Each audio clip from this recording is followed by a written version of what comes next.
Mona Achache qui réalise un film tellement émouvant qui s'appelle Cœur vaillant. Bonjour Mona. Bonjour. Quand je dis émouvant, parce qu'effectivement, ça nous ramène à la Seconde Guerre mondiale, quand des enfants juifs sont protégés par une femme absolument extraordinaire, inspirée d'histoires vraies, et vous avez envie de tourner dans un château de Chambord, où il s'est passé beaucoup de choses pendant la Seconde Guerre mondiale. Tout à fait, ça nous ramène à la Seconde Guerre mondiale, mais ça nous ramène à l'enfance, puisque voilà, mon envie c'était de faire un film sur la guerre pour les enfants, de montrer la guerre à travers le regard de ces enfants. Donc l'histoire démarre dans un contexte historique qui a eu lieu, c'est-à-dire que pendant la Seconde Guerre mondiale, le château de Chambord servait de grenier aux musées nationaux. Les Français, conjointement avec les Allemands, cachaient les œuvres d'art dans le château pour les protéger des bombardements. Et on a imaginé que 6 enfants arrivaient cachés dans ces caisses, guidés par Camille Cottin, qui interprète Rose, très librement inspirée d'une conservatrice qui s'appelait Rose Valland, qui était une résistante étonnante, une femme très libre, très revêche, mais qui, l'air de rien, a sauvé un nombre incalculable de tableaux. Et ensuite, comme le regard des enfants peut nous permettre, on s'est totalement émancipé de la réalité, même si elle a forcément eu lieu, mais en tout cas, on est parti avec ces enfants. Il n'y a jamais eu d'enfants à Chambord, on les a inventés, mais ensuite ça raconte le périple de ces 6 enfants cachés à travers le château et la forêt, qui est un peu devenu notre champ de bataille. Avec Swan Arlo et une Camille Cottin formidable. Cœur vaillant, regardez. On est au château de Chambord. Les tableaux, à la rigueur, passons. Mais des enfants, Rose. Vous êtes inconsciente. Vous êtes au courant de ce qui s'est passé au Vélodrome d'hiver. Ici, personne ne viendra les chercher. Mais vous venez pas avec nous? Je viendrai vous voir dans votre nouvelle cachette.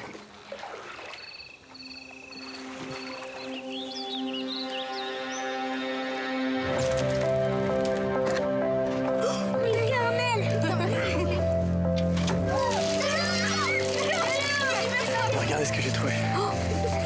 T'es amoureuse de quelqu'un? Comment? On fait comme ça.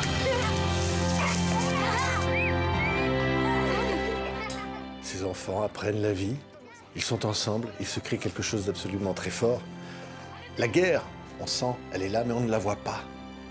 Non, c'était tout l'enjeu. On ne peut pas tout dire de la guerre en un seul film. Moi, j'étais portée par les récits de ma grand-mère. Ça a été ma première porte d'entrée avec la prise de conscience de ce qu'a été la Shoah. C'était elle qui me racontait son enfance d'enfant caché. Et j'étais frappée par l'ambivalence de ses émotions. Et à la fois, elle me racontait la terreur, l'horreur de la guerre. Et en même temps, elle me restituait aussi son insouciance, ses élans de liberté d'enfant. Et quand on est enfant, je crois qu'on a besoin de s'identifier pour s'attacher à une histoire. On a besoin de s'identifier à une petite histoire pour comprendre la grande. Donc j'avais vraiment envie de la lumière de ce groupe, de ces enfants pour partir. Mais ensuite, la guerre, moi, elle est racontée de manière presque métaphorique à travers le château, la forêt, qui comme dans les contes, en fait. Je voulais vraiment parler aux enfants avec leurs références, chargées de tous les possibles, féeriques, mais aussi par moments terrifiants, comme l'est la guerre. Oui, et la guerre va apparaître à un moment donné dans le film par des soldats allemands. Il y a les œuvres d'art qui sont dans ce château, et les enfants qui sont là, au milieu de ces caisses. Et un personnage interprété par Camille Cottin, incroyable.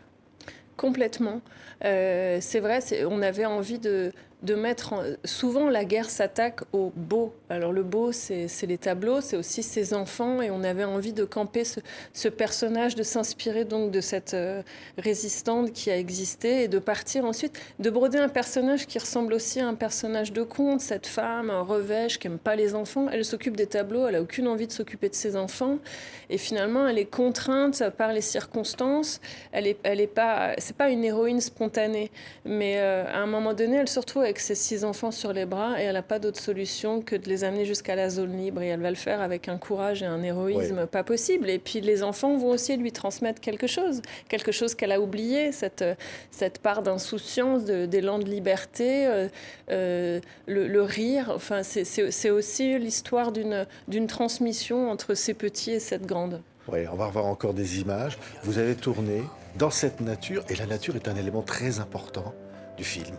Regardez sur ces images, ce sont les enfants qui porte comme ça la vie, quelque part, contre le malheur. Oui. C'est vrai, et cette forêt, ça a été une chance folle, parce que vraiment le château de Chambord nous a un peu ouvert les portes. Ça, c'est le meilleur souvenir de tous les enfants du film quand on le leur demande, c'est d'avoir tourné dans le grenier, sur les toits, et on a eu les clés de cet espace de forêt qui est très très vaste, et dans lequel il y a un écosystème de végétation et des animaux qui vivent en état à l'état sauvage. Effectivement, il y avait un parallèle formidable à explorer entre ce mythe de l'enfant sauvage, que deviennent un peu ces enfants livrés à eux-mêmes, et les animaux sauvages qui vivent réellement dans cette forêt. C'est vrai qu'on a pris un plaisir fou à y travailler, à y vivre, à la filmer. C'est un endroit magnifique. Oui, et derrière, il y a l'horreur. L'horreur du Veldiv, l'horreur de la déportation, l'horreur des enfants dont les parents ont été déportés. Et la lâcheté qu'on voit aussi dans le film de ceux qui dénoncent tout ce qui se passe, ce monde qui se disloque en parallèle à cette extraordinaire vie que représentent ces gosses. Exactement.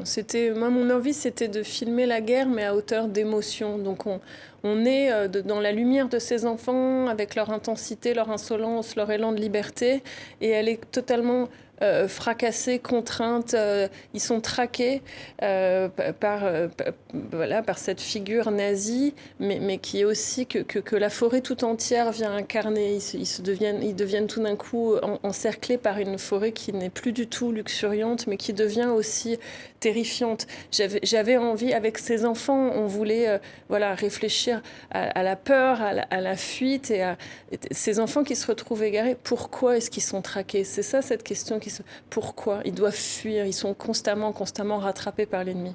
Oui, et alors Camille Cotin est très touchante, au-delà de la formidable comédienne qu'elle est, mais je pense à votre grand-mère, qui a quelque part inspiré aussi pour vous ce film. Complètement, ouais. Camille, elle a été formidable parce qu'elle a joué le jeu aussi d'être entourée de ses enfants et de les porter. Enfin, c'est une extraordinaire actrice. Ils étaient très impressionnés.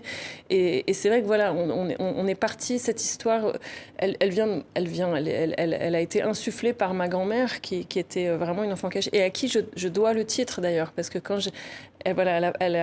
malheureusement, maintenant, elle est morte. Elle n'a pas pu voir le film, mais en tout cas, elle était très présente pendant sa préparation. Et quand je l'ai appelée en disant, voilà, il y a quelque chose qui se brode entre ces œuvres d'art et ces enfants.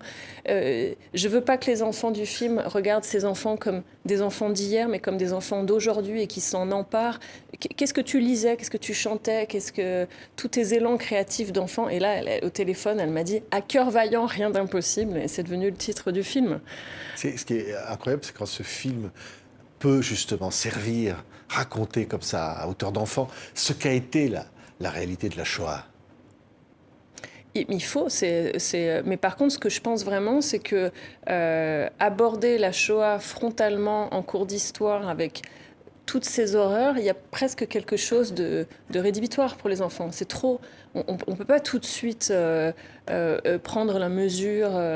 Et voilà, il faut être pédagogue. Moi, je le vois, le travail que j'ai fait avec les enfants, avant le tournage, j'ai passé une grosse journée avec chacun d'eux pour refaire un cours d'histoire. Et je voyais les lacunes. Je voyais même, il faut le dire, le manque d'intérêt. À la fois la prise de conscience qu'aujourd'hui, il y a un relent d'extrémisme, il y a des guerres qui reviennent, enfin que tout ça n'est pas fini. Et en même temps, envie de se débarrasser de cette histoire passée un peu lourde.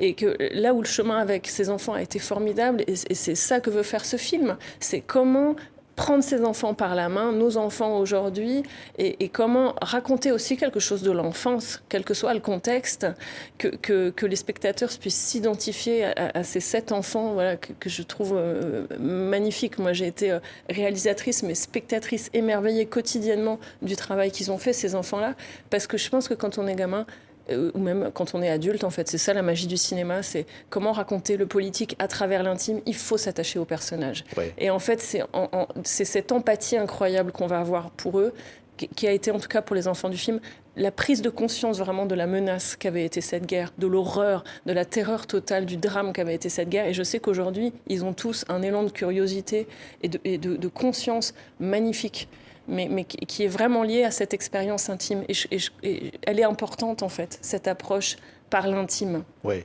et l'hommage au juste. Oui. qu'on voit dans le film, parce qu'effectivement, il y a cette horreur, il y a cette lâcheté, mais il y a le personnage interprété par Camille Cotin qui représente cet espoir incroyable des justes. Complètement. Et c'est rendre hommage à ces gens qui, à tous, nous tous en fait, on est tous des justes potentiels. Comme Rose, elle c'est pas une héroïne spontanée, c'est pour ça qu'on la voulait avec Camille, qui a fait un travail incroyable, même son corps, sa voix, enfin de jouer une petite dame comme ça, très discrète, voilà, peu aimable, pas forcément tournée vers l'humain. Mais il y a quelque chose des circonstances, de l'horreur qui se présente devant elle, elle n'a pas le choix, c'est du bon sens en fait, elle doit sauver ses enfants. Et c'est aussi, voilà, de ce film, il raconte comment...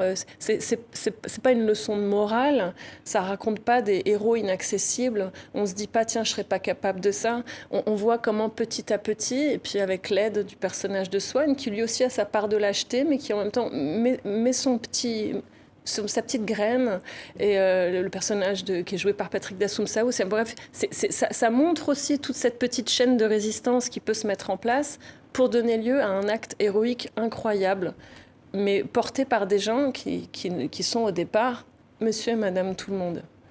Merci beaucoup. Mona Achache, allez voir Cœur vaillant, magnifique, émouvant, prenant. Merci beaucoup Mona. Merci beaucoup.